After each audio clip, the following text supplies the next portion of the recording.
प्राचीन मंदिरों का इतिहास और उनसे जुड़े किस्से कहानियाँ अक्सर ही बहुत रोचक और चर्चा का एक विषय होते हैं। ठीक उसी प्रकार मध्य प्रदेश के मुरैना में स्थित शनिश्चरा मंदिर का इतिहास भी उतना ही रोचक और दिलचस्प है, जिसके बारे में कहते हैं कि इस मंदिर की नींव त्रेता युग में यानी रामायण के काल में ही पड़ गई थी। तो आइए मेरे साथ शुरू करते हैं एक नया सफ़र और एक नई चर्चा मुरैना के शनिश्चरा मंदिर की। तो दोस्तों, स्वागत है आप सबका एक बार फिर मेरे YouTube चैनल पर। तो दोस्तों, आज हम आपको लेकर चलने वाले हैं मुरैना में स्थित एती गांव के शनिश्चरा मंदिर की ओर, जो कि भगवान शनिदेव को समर्पित है। तो आइए फिर चलते हैं शनिश्चरा मंदिर की यात्रा के लिए।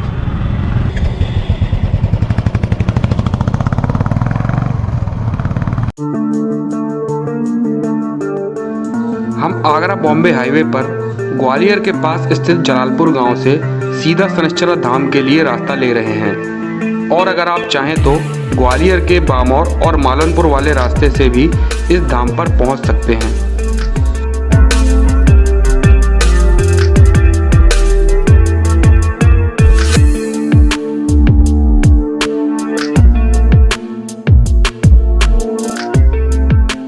ग्वालियर से करीब 30 किलोमीटर की दूरी पर एती गांव में स्थित यह शनिश्चरा धाम, जहां आप देश के किसी भी हिस्से से बस, ट्रेन या हवाई जहाज के माध्यम से ग्वालियर पहुंचकर किसी किराए के माध्यम से भी यहां पहुंच सकते हैं।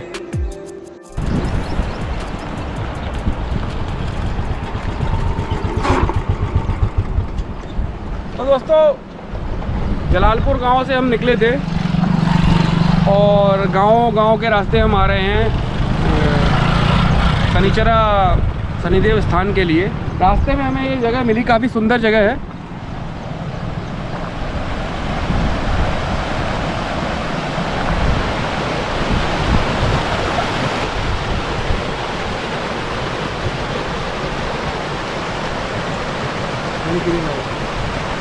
तो दोस्तों, फिर इस व्यू को देखकर आपको काफ़ी अच्छा लगा होगा। तो आइए फिर हमारे साथ आगे के सफ़र पर कंटिन्यू करते हैं। तो आइए फिर चलते हैं।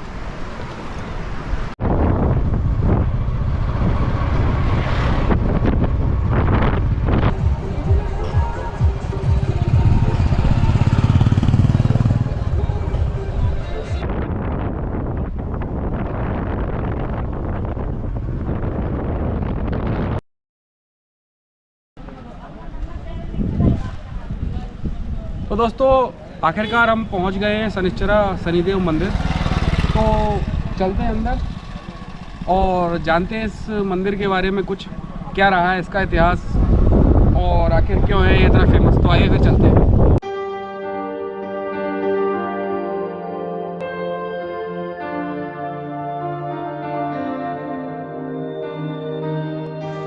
कहते हैं कि शनिश्चरा शनि मंदिर का इतिहास काफ़ी रोचक और हैरान कर देने वाला है, जिसके बारे में मान्यता है कि यहाँ स्थापित शनिदेव की अति प्राचीन मूर्ति का निर्माण अंतरिक्ष से टूटकर गिरे एक उल्कापिंड से किया गया था, और इस मूर्ति की स्थापना चक्रवर्ती सम्राट विक्रमादित्य के द्वारा की गई थी, और बाद में सिंधिया राजघराने के महाराज दौलत राव सिंधिया के द्वारा इस मंदिर का जीर्णोद्धार करवाया गया था।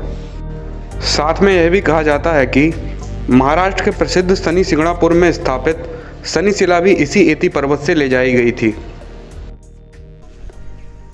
तो दोस्तों, चलते हैं शनिश्चरा मंदिर के महाराज जी के पास और जानते हैं थोड़ा इस जगह के इतिहास के बारे में, क्या इतिहास रहा है इस जगह का। तो फिर आइए।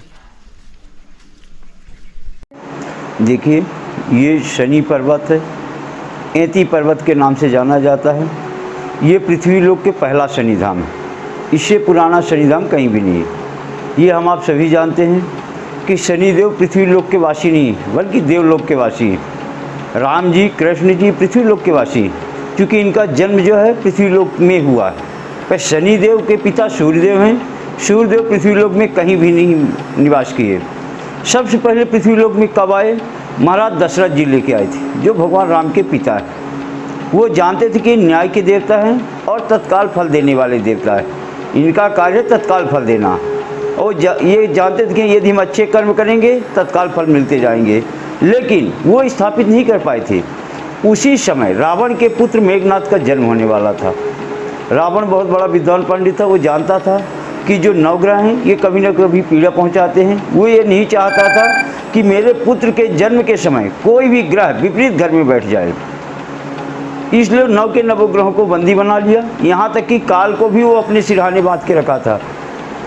जब प्रभु सीता मैया की खोज में लंका जाते हैं और लंका में आग लगा रहे थे तो आग नहीं लग रही थी। ये अपनी योग माया से देखते हैं तो क्या देखते हैं कि शनिदेव रावण के पैरों के नीचे दबे हुए हैं। शनिदेव को देख के पहचान गए, क्योंकि शनिदेव के और हनुमान जी के अनेक रिश्ते हैं, ये भी आपको मालूम होगा। पहला रिश्ता तो ये मिला है कि सूर्यदेव आपके गुरु हैं, अब वो सूर्य पुत्र हैं, इस रिश्ते से गुरु भाई हो गए शनिदेव और हनुमान जी। दूसरा रिश्ता कहीं कहीं हमको ये भी मिला है कि शनिदेव के हनुमान जी जीजा भी हैं, क्योंकि सूर्यदेव की पुत्री सुअर्चला का विवाह आपके साथ में हुआ है, इस रिश्ते से जीजा भी हैं। हाँ, ये ब्रह्मचारी हैं, ये मैं नहीं कह रहा हूँ कि इनका विवाह होने के बाद ब्रह्मचर्य खंडित हुआ।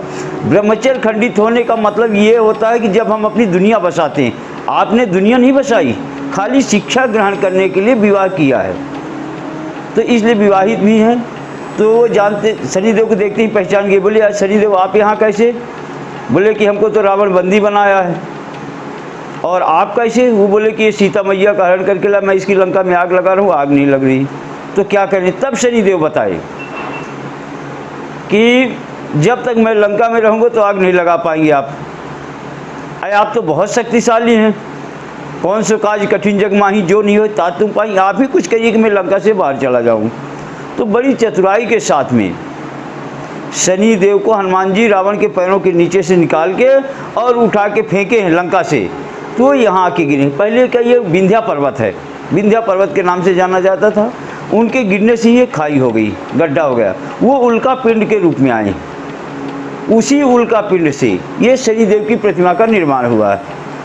इसके बाद आपने लंका दहन किया, सीता मैया का संदेश राम जी को सुनाए, लक्ष्मण जी को शक्ति लगी, संजीवनी वटी लेने गए।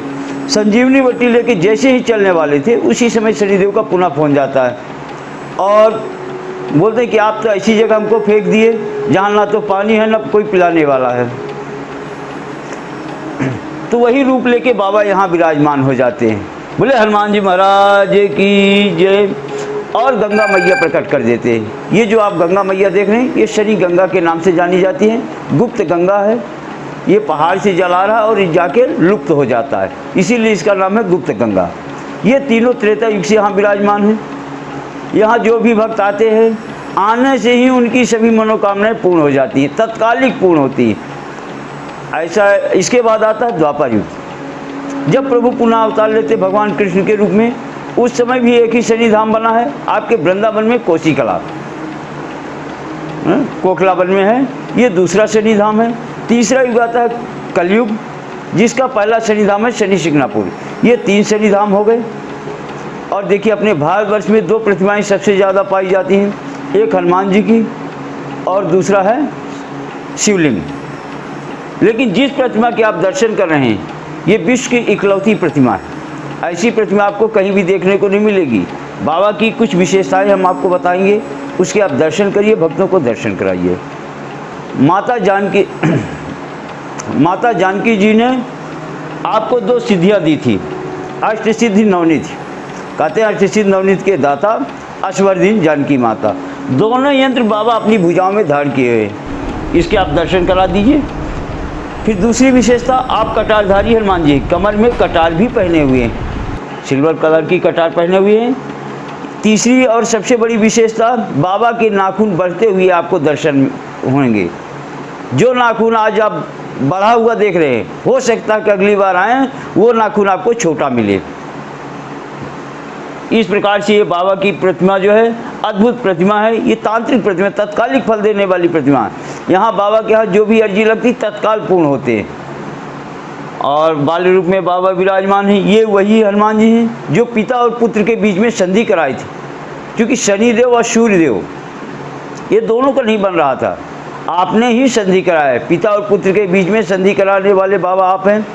इस प्रकार से ये शनिधाम पृथ्वी लोक का पहला शनिधाम है। तो दोस्तों इस धाम की ये एक और विशेषता है कि यहाँ पर गुप्त गंगा में स्नान करने के बाद अपने बाल व कपड़े त्यागने का एक रिवाज है, जिसके बारे में माना जाता है कि व्यक्ति आने वाला श्रद्धालु यहाँ अपनी दरिद्रता व अपने सारे कष्ट छोड़ कर जाता है। तो दोस्तों इसके आगे हम चल रहे हैं शनिश्चरा धाम से करीब 500 मीटर दूरी पर स्थित पौड़े सरकार के मंदिर पर, जो कि हनुमान जी को समर्पित है।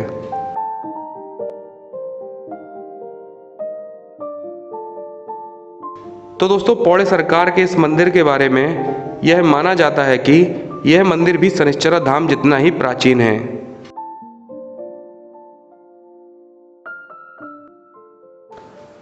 तो चलिए आगे जानते हैं कुछ इस लेटी हुई प्रतिमा के बारे में यहाँ के महंत जी से। तो महाराज जी इस मूर्ति का क्या इतिहास रहा है, आप बताएंगे थोड़ा? जी, मूर्ति साहब ऐसे ही प्रकट हैं, ज़मीन से ही ऊपर की ओर उठ रहे हैं, खड़े हो रहे हैं। और शनि के साथ ही शनि को लंका से लाए जब की मूर्ति है, अपने आप प्रकट हो रही है, खड़े हो रहे हैं नीचे से। तो क्या ये हर साल बढ़ती है? जी, हर साल बढ़ती है। कितना बढ़ चुकी है अभी तक? जी 10-11 साल में 7-8-9 आंगरों के ऊपर आ गई, सराहने से खड़े हो गए। नीचे जी पैर नहीं दिखते थे, पैर दिखने लगे। अब पैर आगे ऊपर पैर नहीं आते, पहले पैर जी अब दिखने लगे हैं 2-4 साल में ही। एक जो मूर्ति और चरणों में आ गई है जी, अपने प्रकट है, यहाँ में कोई वो नहीं है, ऐसा मूर्ति बनी हुई नहीं है, अपने आप प्रकट है। तो दोस्तों उम्मीद करता हूँ कि शनिश्चरा शनिदेव मंदिर के ऊपर बना ये वीडियो आपको काफ़ी पसंद आया होगा।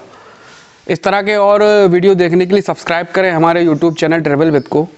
तो दोस्तों अगर आप वीडियो पूरा देखते हैं तो चैनल को सब्सक्राइब ज़रूर करें, क्योंकि हमें आपके सपोर्ट की बहुत ज़्यादा ज़रूरत है। तो दोस्तों फिर मिलते हैं एक नए वीडियो के साथ।